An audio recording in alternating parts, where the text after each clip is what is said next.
No one remembered when the billionaire's daughter last smiled. People only remembered the screaming, the glass shattering against marble floors, the way staff froze when her footsteps echoed down the hallway, the way even grown men lowered their eyes when she passed, like prisoners waiting for a sentence they didn't deserve. And on a rainy Thursday evening, in a restaurant that smelled of burnt coffee and quiet desperation, a waitress did something no one else had ever dared to do. She sat down. Elena Carter had been born into everything except warmth. From the outside, her life looked like a dream people killed themselves chasing.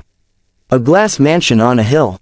Drivers who waited silently. Clothes tailored by hands she never met. A father whose name could stop conversations in boardrooms across 3 continents. But inside Elena, something had gone terribly wrong a long time ago. She was 23 now, but the rage inside her still belonged to a child who had learned too early that love could disappear without warning. Her mother had died when Elena was 9. Cancer, the doctors said. Quiet, clinical words that did nothing to explain the emptiness that followed. Her father, Richard Carter, buried himself in work the same week they buried his wife. Meetings replaced bedtime stories, contracts replaced hugs, and Elena learned the most dangerous lesson of her life. If she made enough noise, someone would eventually come. So she screamed, she threw things, she insulted, she pushed boundaries until people broke. Therapists came and went, private schools expelled her politely. Tutors quit without explanation, bodyguards learned to stand still and absorb words like punches. She's impossible, they whispered behind closed doors. She's broken, no one can handle her. Richard Carter heard it all. And each word carved another layer of guilt into his chest. He loved his daughter. God, he did, but he didn't know how to reach her anymore. Every attempt turned into another battlefield. Every gift felt like an apology wrapped in silk. That evening, he had insisted she join him for dinner outside the mansion. Neutral ground, his assistant had suggested. Somewhere public, somewhere calm. Elena didn't want to go. She hated restaurants, hated the way people stared when they recognized her last name, hated the fake smiles that came with expensive menus. The first 10 minutes were quiet. Too quiet. Then the waiter brought the wrong drink. I said no ice, Elena snapped, her voice sharp enough to cut. I'm so sorry, miss, I'll fix it right away. Do you ever listen? She barked, pushing the glass away so hard it spilled across the table. Richard flinched. Elena, please, don't, she said, eyes blazing. Don't tell me to calm down. You don't get to do that. Conversations around them slowed, heads turned. The familiar heat rose in Elena's chest, the thrill and the shame tangled together. The waiter hurried away. That was when Maya saw her. Maya had been on her feet for 9 hours already. Her back ached, her rent was late, her phone buzzed with messages from the school reminding her that her younger brother still needed his books paid for. She noticed everything, spilled drinks, clenched jaws, the way a table's energy could shift in seconds. And when she looked at Elena, she didn't see a monster. She saw pain that had nowhere to go. Another waitress whispered as Maya passed, careful. That's Carter's daughter. She's a nightmare. Maya nodded, but something inside her stayed still. She approached the table herself. I'll bring you a fresh drink, Maya said gently, already wiping the spill. No ice. Elena laughed, sharp and bitter. Congratulations. You can follow instructions. Maya didn't flinch. Richard looked up, surprised. Most staff avoided eye contact by now. I'll also bring some napkins, Maya added, then paused. And, if you'd like, I can stay for a moment. Make sure everything's okay. Elena stared at her. You're paid to serve food, not feelings. Maya met her gaze calmly.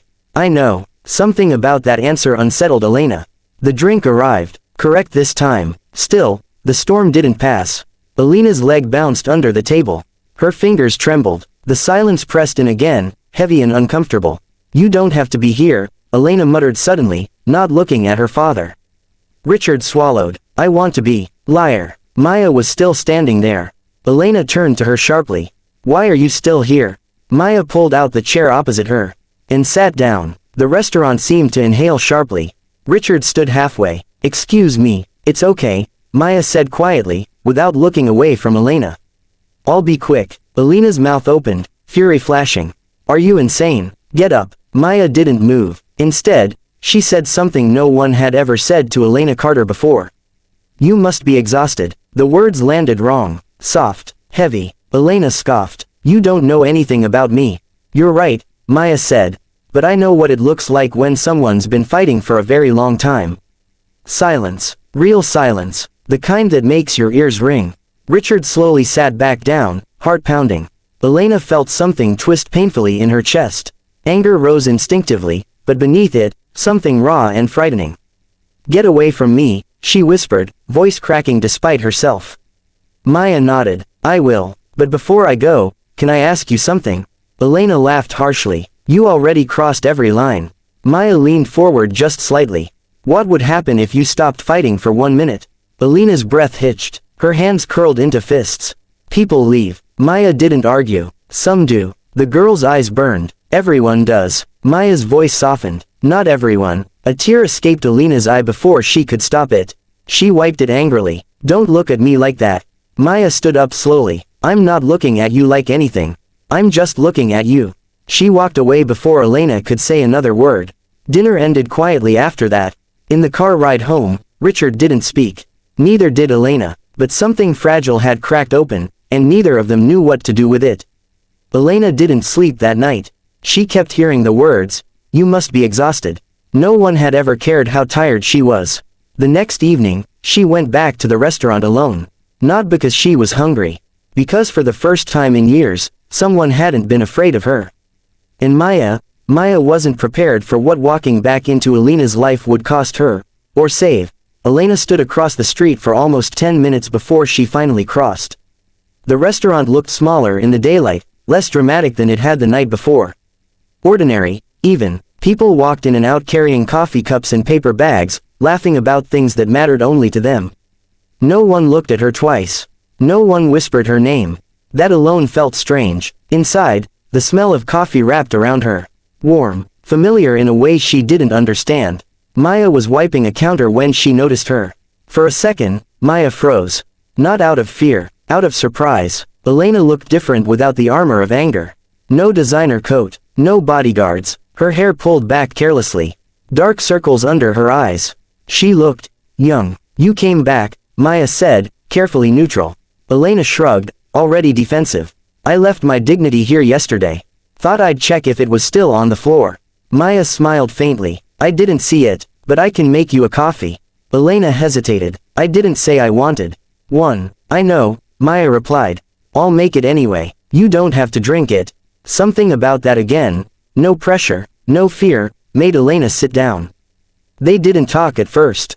Maya worked. Elena watched. The simple rhythm of cups, steam, quiet orders. It felt like standing outside a life that actually made sense. You shouldn't have done that, Elena said finally.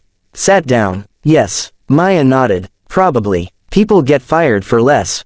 Probably. Elena frowned. Then why? Maya met her eyes. Because you weren't being cruel. You were being desperate. Elena laughed bitterly. Same thing to most people. Not to me. Silence again. But this one felt less dangerous. What do you want? Elena asked. Maya leaned against the counter. Nothing. That's a lie. Maya thought for a moment. Okay. I want you to stop thinking you have to destroy everything just to be seen.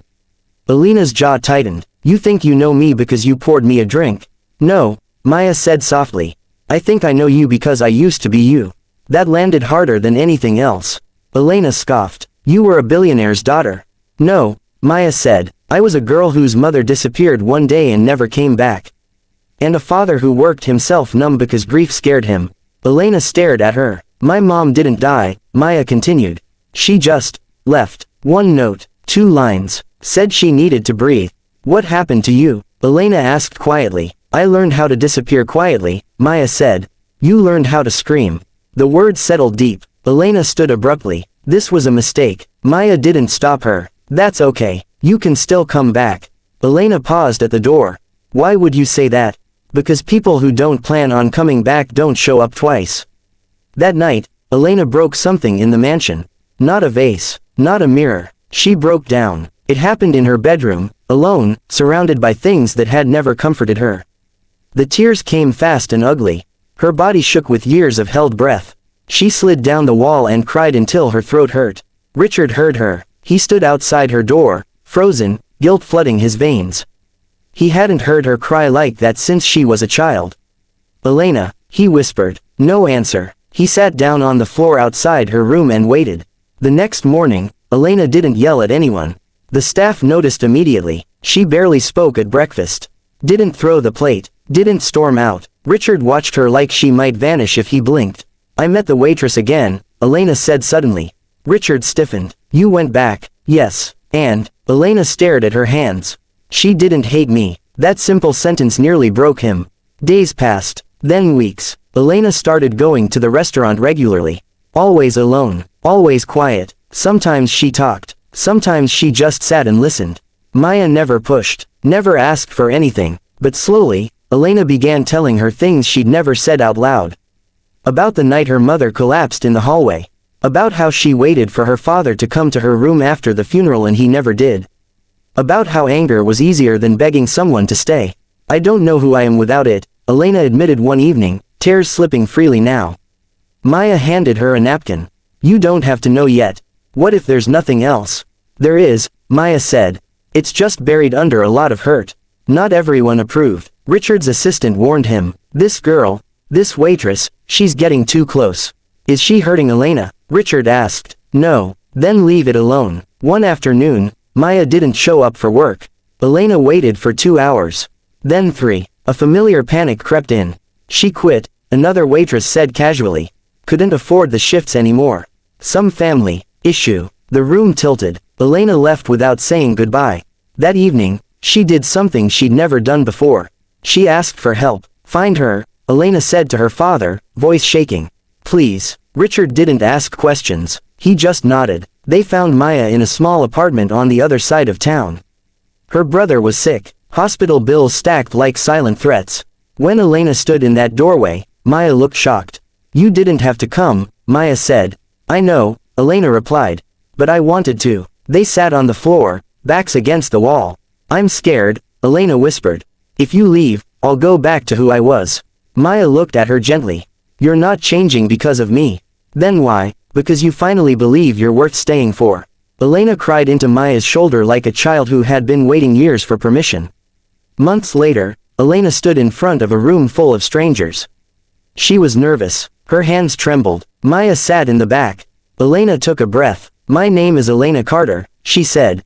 And I was very angry for a very long time. Her voice didn't shake this time. I thought pain made me powerful. But it just made me alone. She paused. Someone once sat down with me when everyone else stood back. She didn't fix me. She didn't save me. She just didn't leave. Her eyes found Maya. And that changed everything. Richard watched from the side, tears running freely, knowing some wounds never disappear, but some do heal. Not because someone was handled, but because someone was finally seen.